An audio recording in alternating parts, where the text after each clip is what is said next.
football. Good evening, everyone. Thank you so much for being with us. I'm Rudy Trevino. McKinsey has the night off.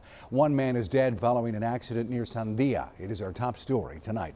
According to DPS troopers, 18-year-old Zachary Ryan Parker was killed as a result of an accident along Eric Lane, about 5 miles east of Orange Grove.